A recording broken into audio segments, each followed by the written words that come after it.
Hello, today I'll read from the book of Judges, the chapter 9.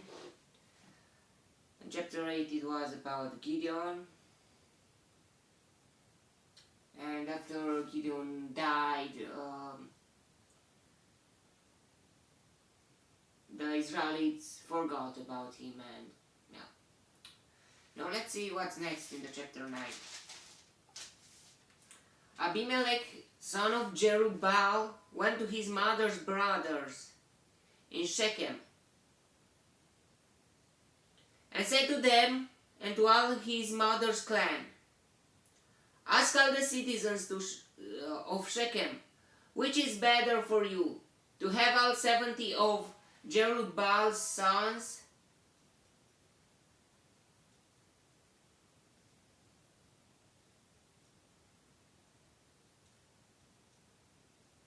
rule over you, or just one man? Remember, I am your flesh and blood."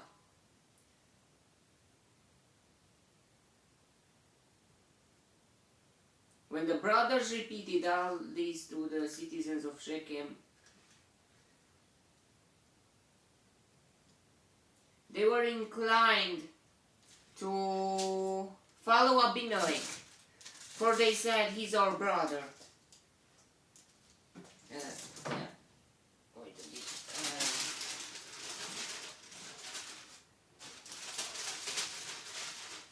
They gave him 70 shekels of silver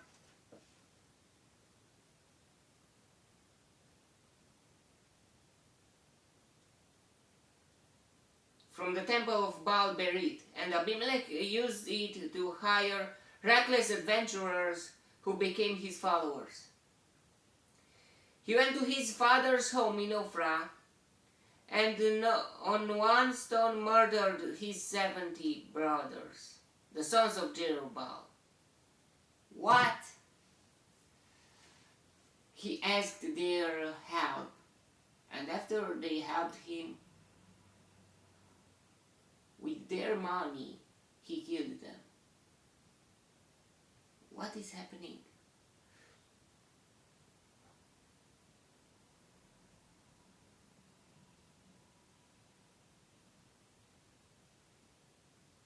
But Jotham, the youngest son of Jerubbaal, escaped by hiding.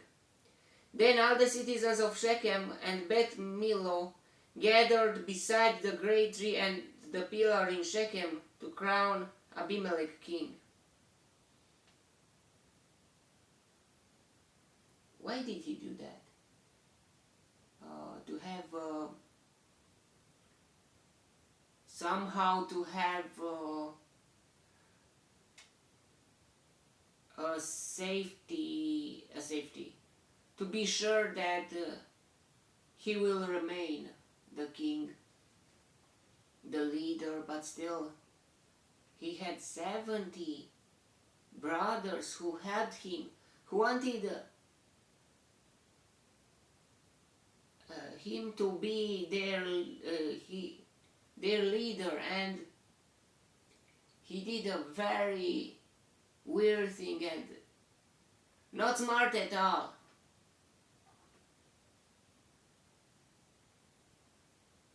But Jotham, the youngest son of Jerubbaal, escaped by hiding. Then all the citizens of Shechem and Beth Millo gathered beside the great tree at the pillar in Shechem. Who is Beth Millo? Citizens of Shechem and Beth Millo. Great tree at the pillar in Shechem to crown Abimelech king. When Jotham was told about this, he climbed up on the top of Mount Gerizim and shouted to them, "Listen to me, citizens of Shechem, so that God may listen to you." One day the trees went out to anoint a king for themselves. They said to the olive tree, "Be our king."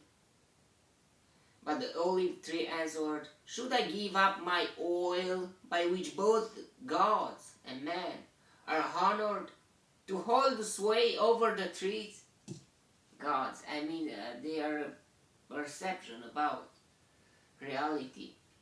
There is one and only one God. But yeah. Next the tree said to the fig tree, "Come and be our king."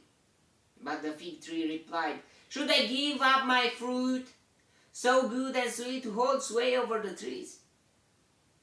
Then the tree said to the vine, not wine, to the vine, "Come and be our king." But the vine answered, "Should I give up my wine?"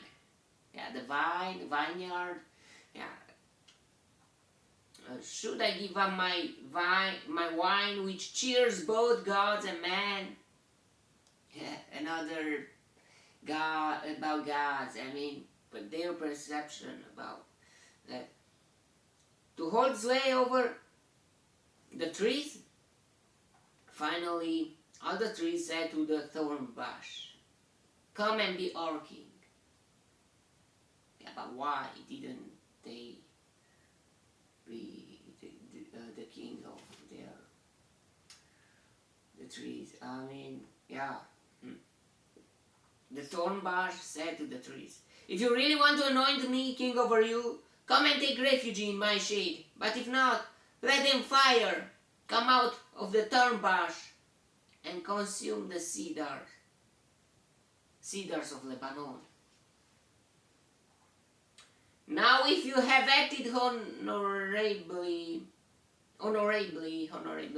and in good faith, when you made Abimelech king, and if you have been fair to Jerubbaal and his family, and if you have treated him as he deserves, and to think that my father fought for you, risked his life to rescue you from the hand of Midian, but today you have revolted against my father's family, murdered his 70 sons on a single stone, and made Abimelech, the son of his slave girl, king over the citizens of Shechem, because he is your brother. If then you have acted honorably and in good faith toward Jerubbaal and his family today, may Abimelech be your joy, and may you be his too. But if you have not, let fire come out from Abimelech and consume you, citizens of Shechem and Beth Millo. And let fire come out from you, citizens of Shechem and Beth Millo, and consume Abimelech. Then Jotham fled, escaping to Beer, and he lived there because he was afraid to his brother Abimelech. After Abimelech had governed Israel 3 years, God sent an evil spirit between Abimelech and the citizens of Shechem. 3 years.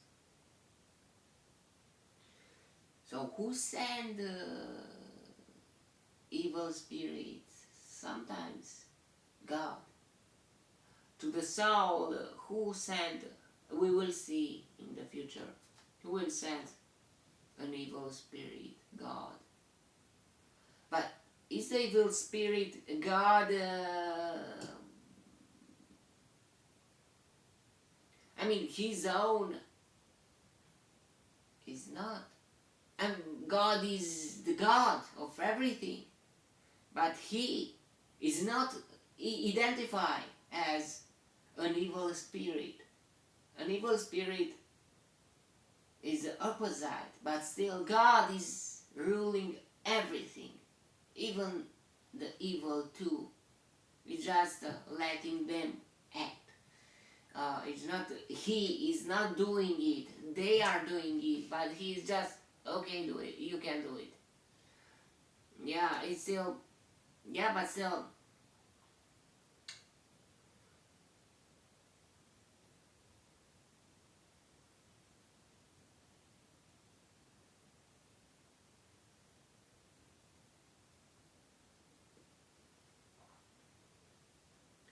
but if you have not let fire come out from Abimelech and consume you,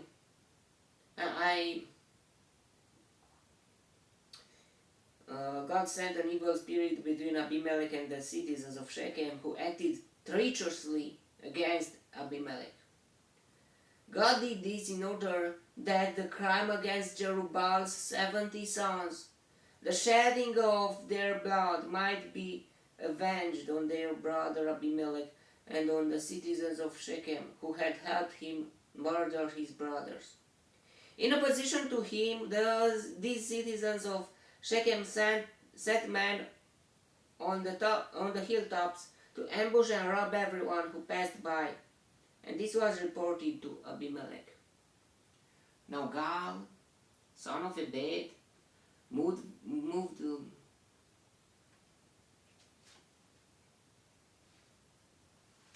with his brothers into Shechem, and its citizens put their confidence in him.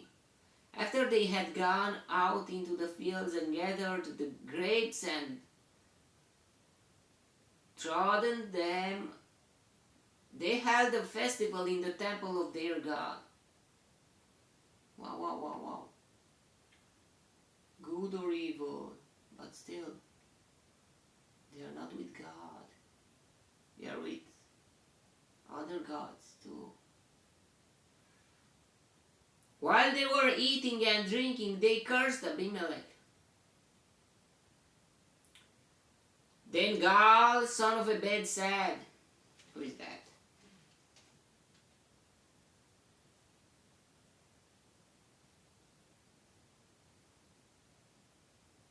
Who is Abimelech and who is Shechem that we should be subject to him?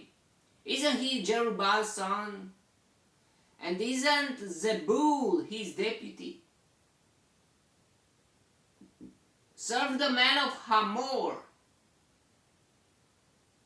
Shechem's father. Oh, they were Canaanites. Why should we serve Abimelech?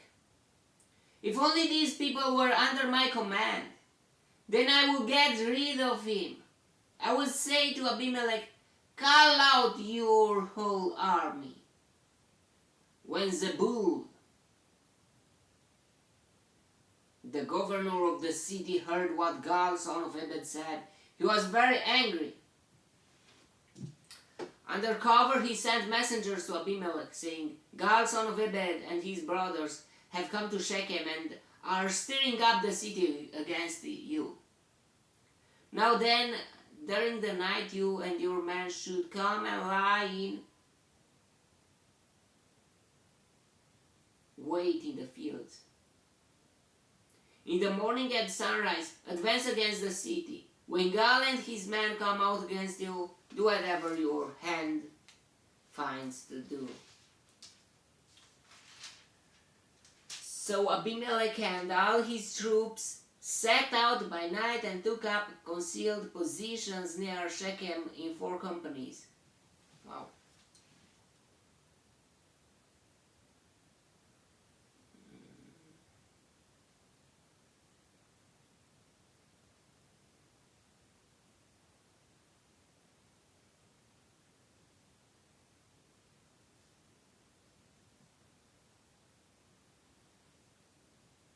Now Gal, maybe he learned that from his father, even if he was from a slave girl. He was Jerubbaal, or Ghideon was still his father. I don't know why he did all those bad things, but he learned something from his father. Took up concealed positions near Shechem in 4 companies. Ghideon had 300 men and he divided them into 3 groups. Now here Abimelech divided his men into 4 groups, 4 companies. Now Gal, son of Ebed, had gone out and at night, during the night, and like his father. Now Gal, son of Ebed, had gone out and was standing at the entrance to the city gate, just as Abimelech and his soldiers came out from their hiding place. When Gal saw them, he said to Zebul, Look, people are coming down from the tops of the mountains. Yeah, but Zebul was a friend of Abimelech. Zebul replied, "You mistake the shadows of the mountains for man." But God spoke up again. "Look, people are coming down from the center of the land, and a company is coming from the direction to the soothsayers 3. Soothsayers 3. Then Zebul said to him, "Where is your big talk now? Who said, who is Abimelech that we should be subject to him? Aren't these the men you ridiculed? Go out and fight them."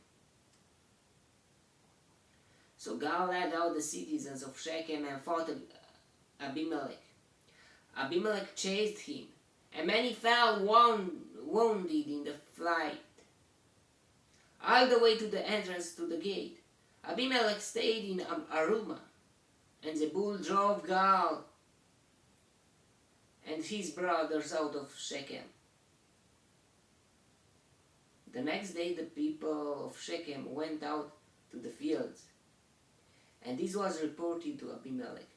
So he took his men, divided them into 3 companies. Abimelech, 3 companies. Well, there were 4 companies, now 3.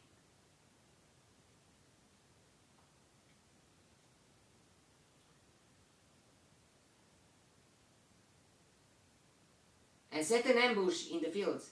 When he saw the people coming out of the city, he rose to attack them. Abimelech and the companies with him rushed forward to a position at the entrance to the city gate. Then 2 companies rushed upon those in the fields and struck them down. All that day Abimelech pressed his attack against the city until he had captured it and killed its people. So there were 4 companies. 1 company to lead out the Gaal and his brothers, to lead them out of Shechem, and with the other 3 companies to attack.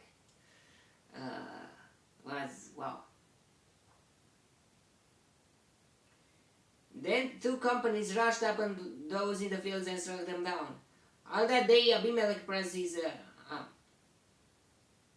attack against the city until he had captured it and killed its people. Then he destroyed the city and scattered salt over it. It's like a sign. Oh, that's the end. Salt. After parting the salt, even I think even the grass is not growing.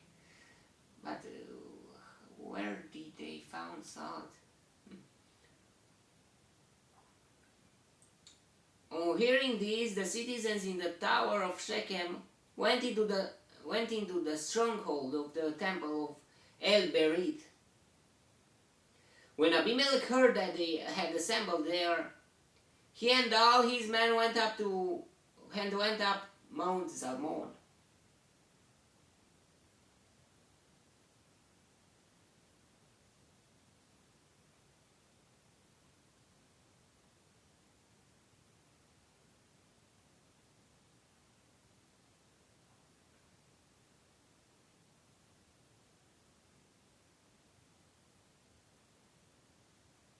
He took an axe and cut off some branches which he lifted to his shoulders. He ordered the man with him, "Quick, do what you have seen me do." Like Ghideon in his battlefield, do exactly what I do, or something like.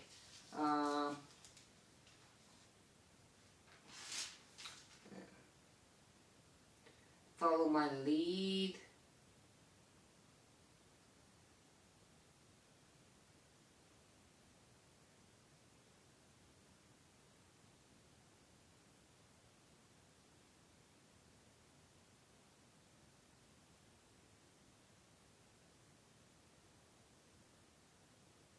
Watch me, he told them. Follow my lead. When I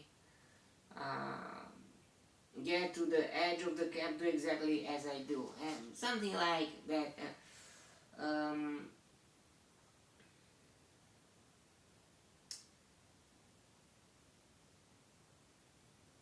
Quick, do what you have seen me do. So all the men cut branches and followed Abimelech. They peeled them against the stronghold and set it on fire over the people inside. So all the people in the tower of Shechem, about 1,000 men and women, also died. Next, Abimelech went to Thebez.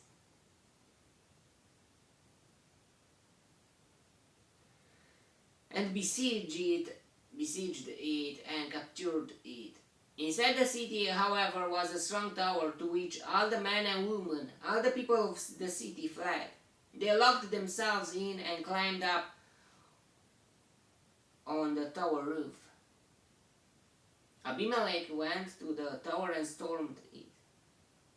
But as he approached the entrance to the tower to set it on fire, a woman dropped an upper milestone on his head and cracked his skull. Wow.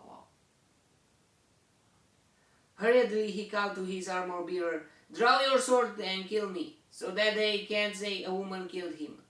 So his servant ran him through, and he died. When the Israelites saw that Abimelech was dead, they went home. Why? Why they really need a leader, and if they have no leader, they stop and they go home. Is it something? If you have a group, you must be sure that the group is not dependent on you. If they are dependent on you, there is a weakness.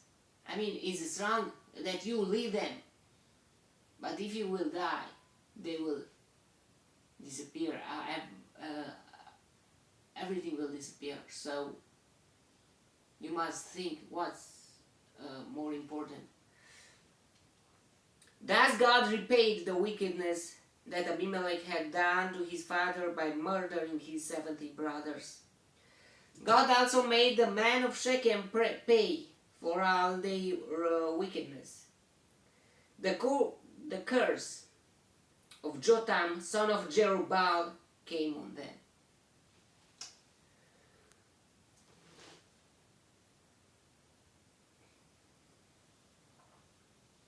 It was very weird. It was not a prophecy, it was a curse. But even the curse was like a prophecy.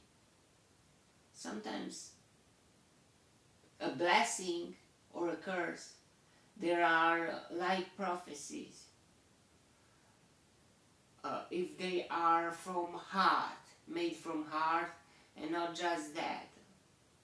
If they are allowed by God, and if they have true solid ground. I mean, you can like in Proverbs says, a curse without a base is like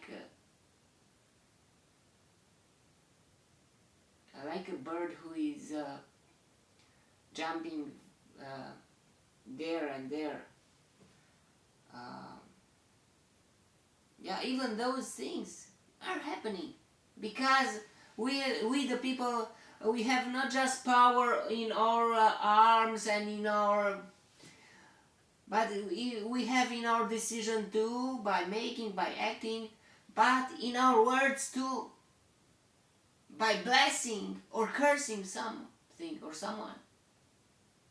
And if it has a solid ground, and if we are very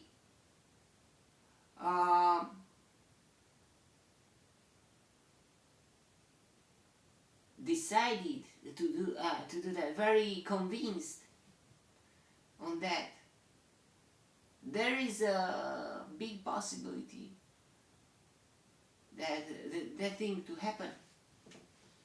Yeah, we have that power too. We are made like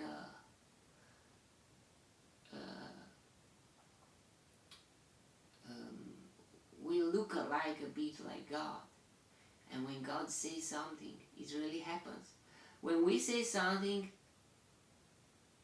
we must have that power too. I mean, yeah, but even always, the God's power, the God's words are beyond our will or our strength or our everything. God is over everything, yeah, and yeah, but still. Okay, that was the chapter. May the God. So yeah, we must be very careful what we do, what we say. And about Abimelech, it was a very weird thing. I don't understand why he did that. Wasn't he? Didn't he accept it? Oh, okay, I'm there. I'm your leader. But why did he kill them? Their brothers. They supported him. They accepted to support him. And he did a very unconscious thing. Like people without much in mind or something. I don't understand it at all. Why he did that. Yeah, that was the chapter. May the God bless me, protect me, and delight me in the next chapter too. And if he wants you, will see me there too. God bless you all and goodbye.